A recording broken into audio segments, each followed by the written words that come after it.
Elliot Porter woke up in a body that wasn't his. Again. The small, damp room smelled like cat food and dust, and the familiar scratching noise from the other side of the door didn't help matters. He wasn't sure what time it was, but the soft morning light streaming through the cracks in the blinds told him it was early enough to make a cup of coffee, or at least it would have been if he weren't currently a cat. The cat, his host for the past 2 days, was a pudgy, indifferent tabby named Mr. Fluffless. And if Elliot had to guess, Mr. Fluffless probably didn't give a damn about what time it was. Elliot, on the other hand, had a lot to worry about. His soul, for one thing, was getting weaker with each shift. He'd been told, by a voice he couldn't quite remember, that the soul decays with every swap. Too many shifts, too many bodies, and the essence that made him would simply dissolve. No more Elliot. That wasn't supposed to happen. Not to him. But there he was, staring at his now fuzzy paws as they stretched out in front of him. His stomach churned in protest, not because he was hungry but because he knew what came next. A lifetime in someone else's skin, someone else's body, someone else's life. The shift was always the same, a sudden jolt, like a slap to the brain, followed by disorientation. Elliot's memories swirled in his mind like murky water, half-formed and slipping through his fingers. Every new body seemed to erase a little bit more of who he was, a little bit more of what made him feel like Elliot. He struggled to get to his feet, his limbs stiff and awkward. Get moving, he told himself. He needed to find the creator of the experiment. Dr. Cornelius Virel, the scientist who had started this mess. If Elliot couldn't stop it, if he couldn't find a way to keep his soul from fragmenting beyond repair, he would cease to exist. Completely. But first things first, Mr. Fluffless was hungry. Elliot's instincts kicked in before his thoughts could catch up. His feline body darted toward the food dish in the corner. His nose wrinkled at the smell of the overly processed kibble. He could barely remember the last time he'd eaten something that wasn't for cats. He had once had a taste for expensive sushi, but now, the idea of eating food meant for this body made him queasy. His new cat instincts didn't care. His paws, on autopilot, shoved his face into the bowl, and he devoured the food without much thought. It was the kind of thing that might have amused him if he weren't so desperate. The reality of his situation slammed into him again. The last few weeks, no, it had been longer, had been a blur. He'd woken up as a toddler, a businessman, a grandmother. He couldn't remember the exact moment it had all started, only that one day, he had found himself inside a body that wasn't his. Dr. Virel. He had to find Dr. Virel. The scientist had created this twisted system of soul transference, but somewhere along the line, it had gone horribly wrong. The experiment had started as a way to prolong life by moving the soul from one body to the next. But the more Elliot shifted, the more he lost. Memories. Sense of self. Identity. Each time, it felt like a piece of him died. It wasn't just his body that was changing, it was his soul. And the more he swapped, the closer he came to disappearing entirely. The problem, though, was that Elliot couldn't even remember what his original body had looked like. It was like trying to recall a dream you'd had years ago, except instead of an image fading, it was his self, his soul, disintegrating. He pushed the thoughts away. No use in wallowing. Mr. Fluffless, thankfully, had finished eating, and the cat's brain, so naturally fixated on chasing after mice and napping in warm spots, was already moving on to more important matters, sleep. Elliot found a patch of sunlight streaming through the blinds and curled up lazily in its warmth. It was just another part of the madness, the absurdity of his situation. He should have been panicking, but the cat's instincts made it impossible to stay anxious for long. The warmth, the comfort of the sunlight, lulled him into a sense of relaxation. And then, of course, the door to the room opened. "I knew it," came a voice, followed by a soft chuckle. "You again." Elliot's eyes snapped open. His body tensed, but he stopped short of leaping up in alarm. The human who walked into the room didn't seem to notice the change in posture. "Mr. Fluffless," she said with a sigh. "You can't just lay around all day. Come on. Let's get you out of here." Elliot's eyes widened. The woman was speaking to him. And she was clearly under the impression that he was still her cat, her pet. Wait a second. Her cat? What was happening? He tried to pull his mind together, but his thoughts swam. It was harder to focus, harder to tell where his consciousness ended and the body began. There was something wrong with his perception. The woman leaned down, picking him up effortlessly as if he weighed nothing. He felt the familiar sensation of being lifted, but it only made him feel more like an object than a person. "Maybe you need some fresh air," she said, carrying him out of the room and down a narrow hall. Elliot's head spun as he tried to make sense of his surroundings. The house was small, dusty, with old wooden floors and the smell of stale air that seemed to linger in every corner. As she walked, Elliot's vision blurred momentarily. A flash of light, a harsh wave of dizziness. He stumbled within his own mind, unable to concentrate on the conversation going on around him. Something about the way the woman's voice sounded. No, it wasn't her voice, it was a memory of a voice from another time, a different life. His heart raced. He wasn't just Mr. Fluffless. He wasn't just a cat, that he was Elliot Porter, and he had to get out of here. Elliot's mind was spinning, trying to grasp the fragments of his disjointed reality. He'd been switched into Mr. Fluffle's body for far too long. It had been 2 days, but it felt like an eternity. The woman, her hands soft around his fur, carried him effortlessly toward the door. Each step she took seemed to reverberate in his skull, reminding him of the slow collapse of his identity, the way his memories flickered like a dying light bulb. The breeze from outside hit Elliot's face as she stepped out onto the porch. The fresh air should have been a relief, but all he could taste was the sour sting of confusion. He was in someone else's life again, in someone else's body. His body wasn't his anymore.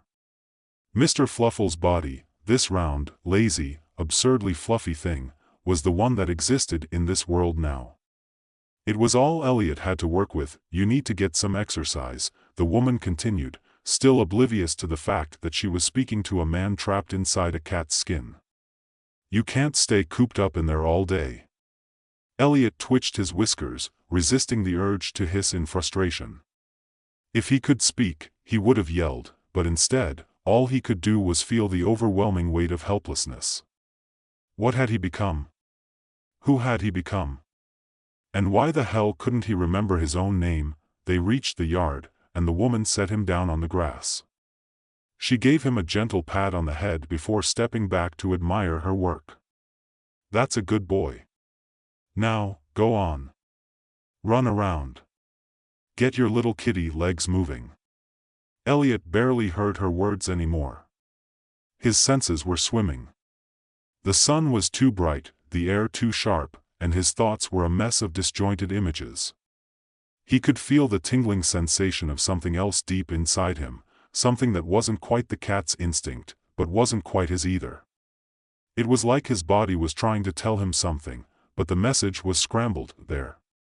That voice again. That voice inside his head. The one that didn't belong to the cat. It came in whispers, at first, faint as a ghost, but growing louder with each passing moment. "Find the creator. Find Viral. Before you vanish." His heart skipped a beat. Elliot didn't know if the voice was real or just another trick his soul was playing on him, but it was a lifeline. A reminder of who he was, or at least, who he had been. Somewhere, deep inside this cat's body, was Elliot Porter. He had to find Dr. Cornelius Viral, the man who had started all of this. The one who had trapped him in this nightmare. Without thinking, Elliot bolted forward, darting across the yard, faster than he would have ever imagined himself moving as a cat. He could feel the soft grass beneath his paws, but his mind was consumed by the single thought of finding Viral.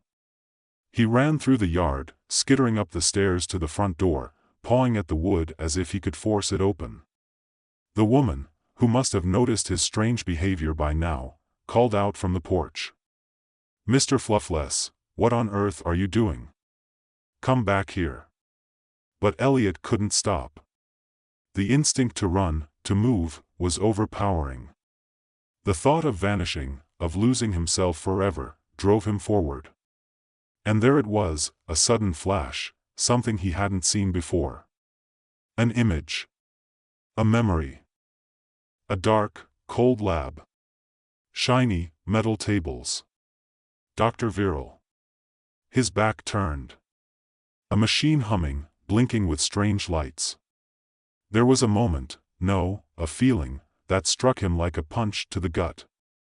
Viral had done this to him. Elliot didn't know how, but he knew it with every fiber of his being. He was the key to this, to the experiment, to everything that had gone wrong. The voice returned. Find him. Now. Before Elliot could make sense of it, the door behind him creaked open. He spun around to see the woman, still calling his name, her hands outstretched as if she might try to grab him again. But something in her eyes had shifted. Her gaze wasn't filled with simple concern anymore. It was knowing. "You're not really Mr. Fluffless, are you?" she asked, her voice suddenly low, her tone darker. Elliot froze. His heart, or whatever remained of it, thudded hard in his chest.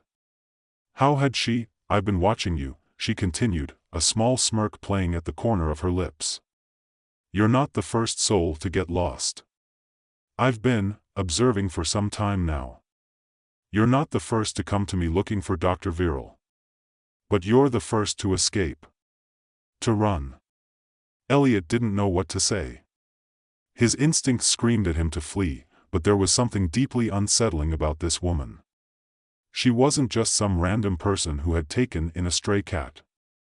No. She knew. She knew more than she should. She stepped closer, and Elliot scrambled back, his heart racing. Her eyes glowed faintly, like there was something inside of her, something ancient and alive that wasn't entirely human. "Don't be afraid," she said, crouching down in front of him. "I'm here to help." Elliot didn't trust her. Not for a second. But part of him, that desperate part of him, wanted to believe her. "I can help you find him," she said softly. "Dr. Viral. I know where he is." Elliot's mind reeled. He was supposed to find Viral, but now he was supposed to trust this stranger who had somehow known his every move. She smiled at him then, as though she could sense his indecision. "You're running out of time, you know. Your soul, it's fading. But I can help you stop it. I have the means. The way." Elliot's thoughts were a jumbled mess of skepticism and hope. He had to find Viral, that was the one thing that kept him grounded. But was she telling the truth? Or was she part of some new trap, another layer to this twisted game? The woman stood up, extending her hand toward him. "Come with me," she said. "I'll show you the way. But first, you'll need to trust me." Elliot's body was trembling. He wanted to flee, but something deep inside him, something primal, urged him to take the risk. His soul was slipping. There was nothing left to lose. With one last glance at the woman, Elliot let go of his fear, stepping forward. He didn't know if she was friend or foe, but in that moment, he had no choice but to trust her. The woman turned, leading him toward the woods that lay beyond the yard, toward the secrets that awaited. The woman led him through the yard and into the dense thicket of trees beyond the house. Elliot, still trapped in the body of Mr. Fluffless, had to move quickly to keep up. The air was cool and thick with the smell of pine, the ground beneath him soft with fallen needles. Every part of his being screamed to run, to escape from this strange woman, but the voice inside him, "Find Viral," was louder than his fear. The woman walked with an unnerving confidence, her steps light despite the uneven ground. Every so often, she glanced over her shoulder, as if making sure Elliot was still following.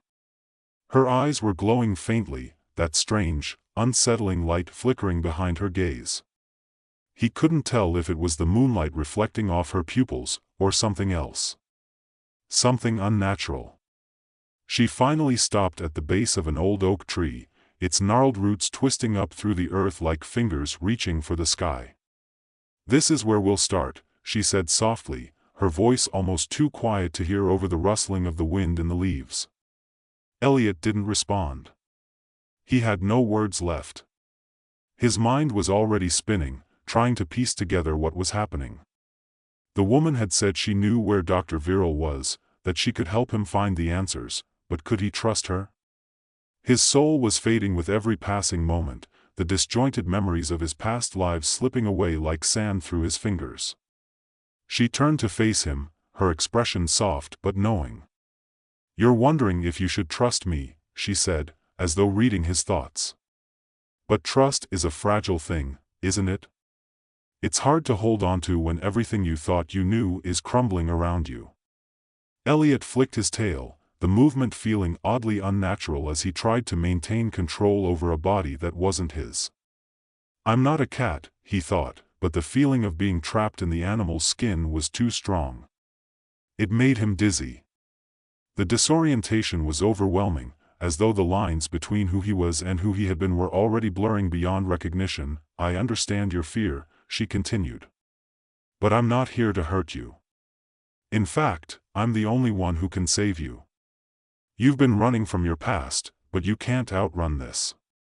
You can't outrun yourself." The words landed like a punch to the gut, knocking the air out of him. He wasn't sure what she meant. "Can't outrun myself?" His mind raced, but the more he thought about it, the more the pieces began to fit together. He wasn't just losing his body. He was losing his soul, his essence. This wasn't about just finding Viral anymore, it was about finding himself before there was nothing left. "I know what you're thinking," the woman said, her voice softening. "But trust me, Elliot. I can help you. I know how this ends, and I know how to stop it." Elliot froze. His name. She knew his name. How could she know his name? He hadn't told her. There had been no introductions. And yet, she spoke it as though it was the most natural thing in the world. His pulse quickened.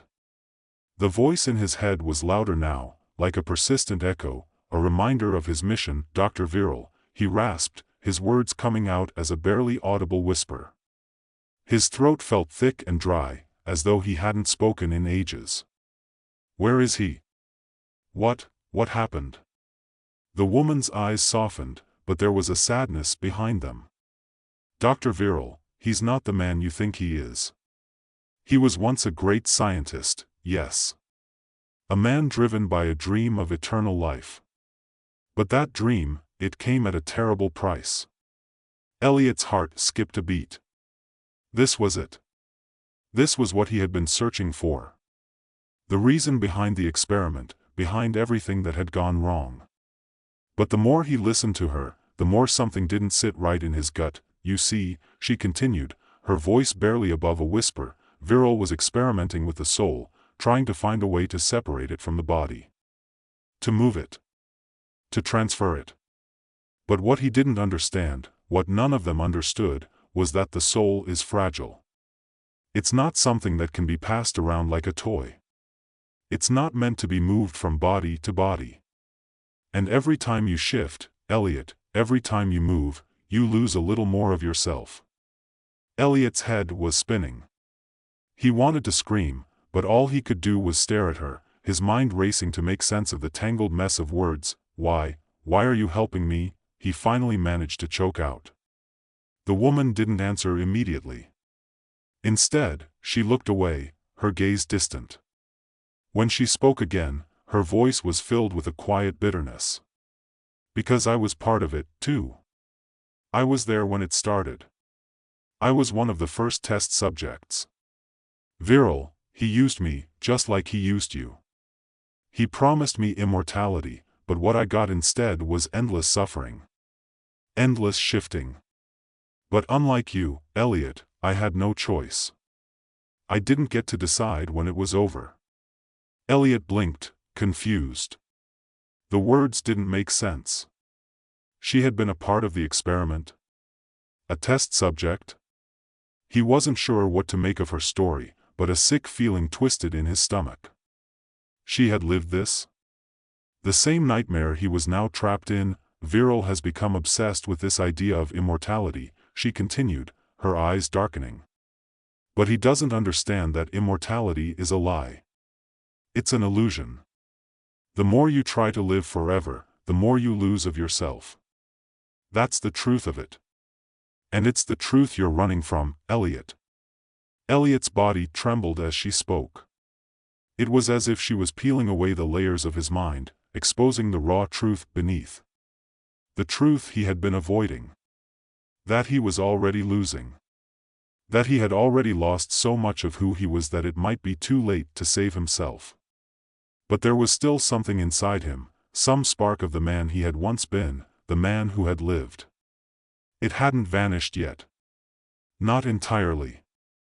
Where is he? Elliot demanded again, his voice stronger this time.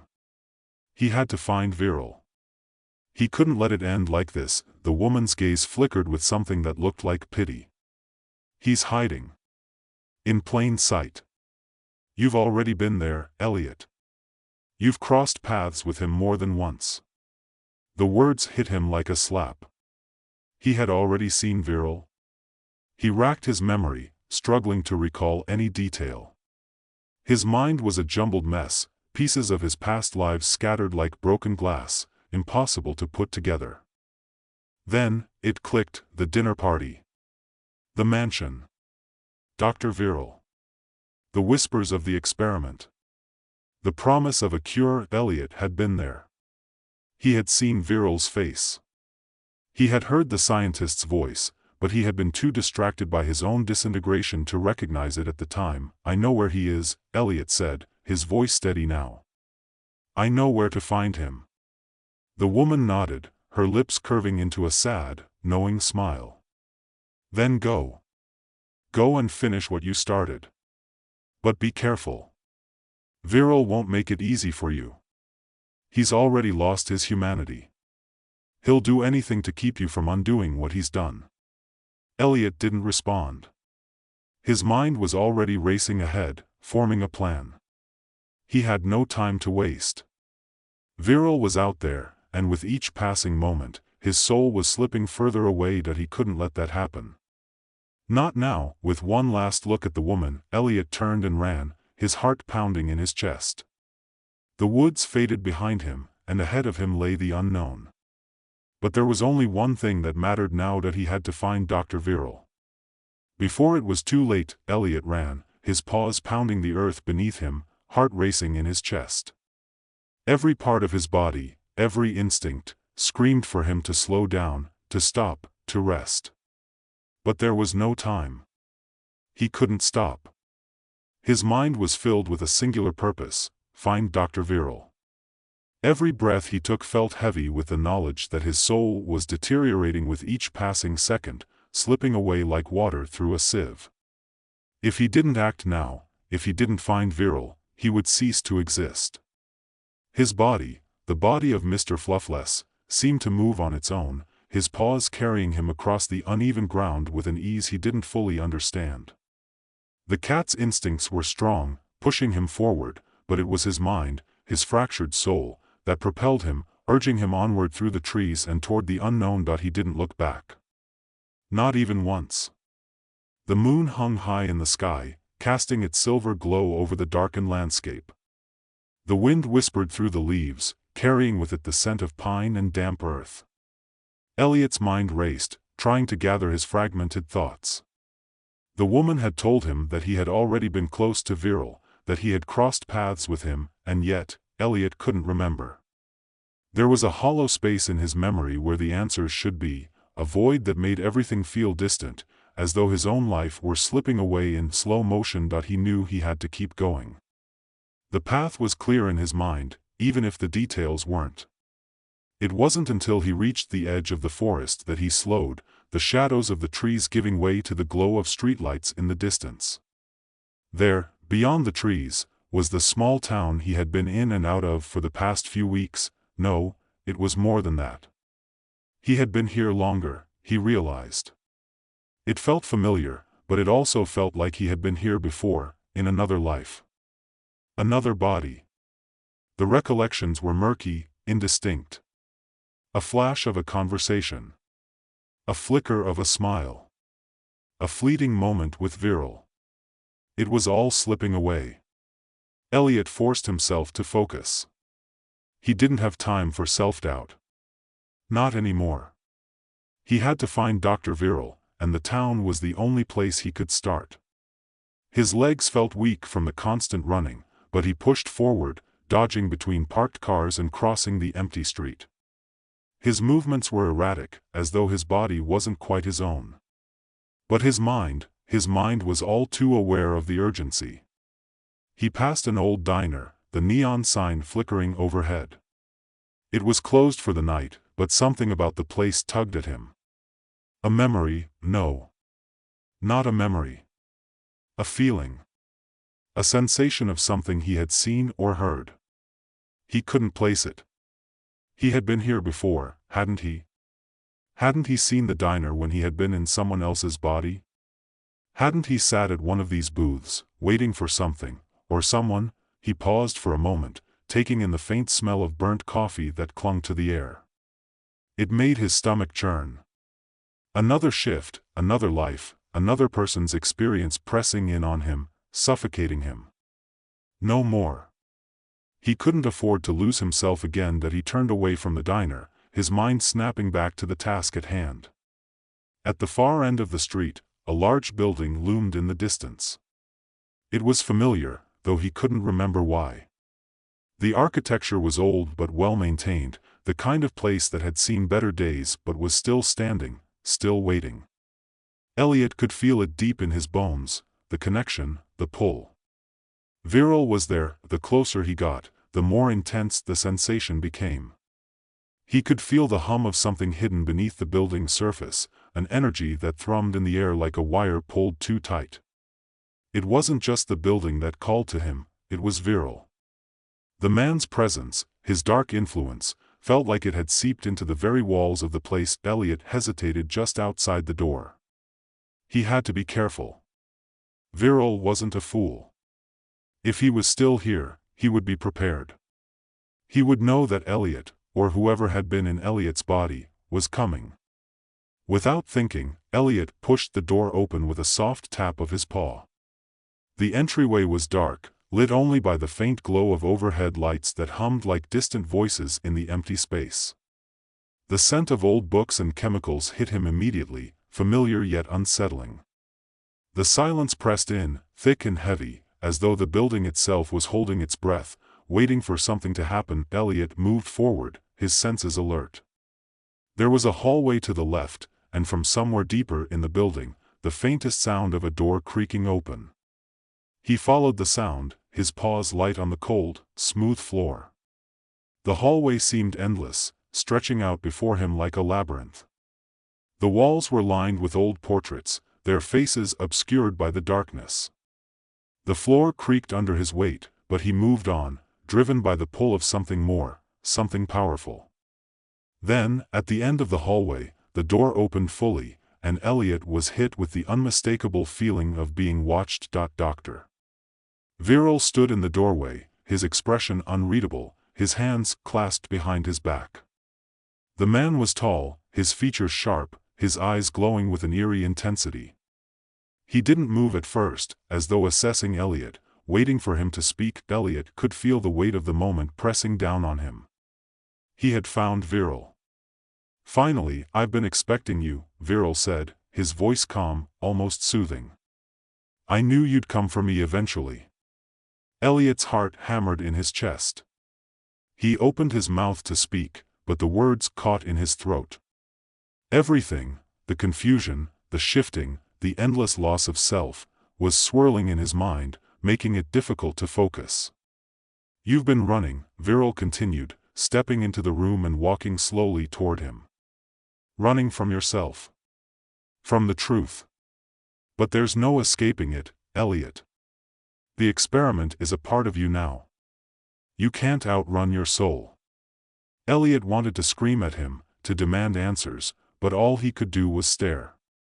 The man's presence was suffocating, and with every word Viral spoke, it felt like another piece of Elliot's humanity was slipping away, sucked into the void. "You've already crossed the line," Viral continued, his eyes narrowing. "You're no longer just a man. You're something more. Something different. You've been to the edges of your soul, and now you're standing here, confronting the truth of what you've become." I'm not." Elliot's voice was weak, barely a whisper. He couldn't find the strength to finish the sentence. He wanted to shout at Viral, to demand that he reverse it all, that he fix what he had broken. But the words never came. Viral smiled, as though he had been expecting this reaction. "You were always so full of doubt, Elliot.